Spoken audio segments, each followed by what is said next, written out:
Bonjour Simon Serroussi. Et merci de nous rejoindre. Vous êtes le porte-parole de l'ambassade d'Israël à Paris. Le salon de l'innovation Vivatech s'est ouvert mercredi à Paris Expo-Port de Versailles. C'est le plus grand événement dédié à la tech et aux startups en Europe. Et les sociétés israéliennes y sont particulièrement bien représentées, Simon.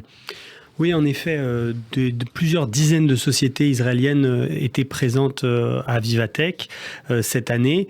Un retour très important après des années un petit peu compliquées liées au Covid, bien sûr. Et je pense que c'est une occasion exceptionnelle de parler un petit peu et de présenter tout ce qu'Israël fait dans le domaine de la tech. On sait que ces dernières années, la croissance économique extrêmement importante en Israël a été portée par le secteur des technologies, le secteur des startups. On sait qu'on est le pays au monde qui a le plus de licornes par habitant. Aujourd'hui, plus de 50 licornes en Israël. C'est énorme.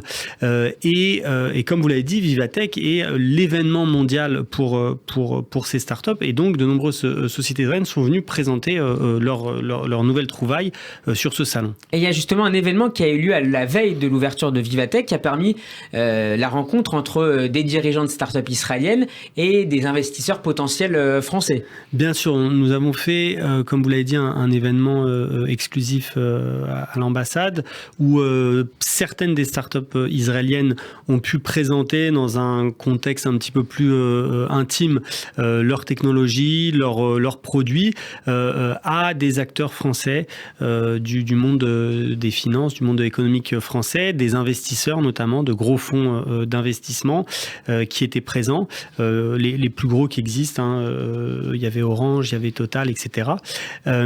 Et donc ces sociétés ont pu présenter leur technologie. Pour en citer quelques-unes, on avait Electreon, qui est une société complètement révolutionnaire qui crée des infrastructures sous les routes pour pouvoir transformer les routes en chargeurs de voitures électriques, ce qui permettrait aux voitures électriques de demain de se recharger tout en roulant sur la route. C'est une société qui a déjà levé plusieurs... Sans s'arrêter en fait. Voilà, exactement.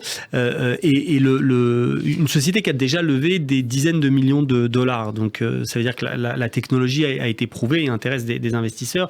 On avait Monday, qui est une énorme société israélienne aujourd'hui. C'est plus vraiment une start-up, c'est déjà un des géants de la tech qui fait des logiciels de management au sein des entreprises.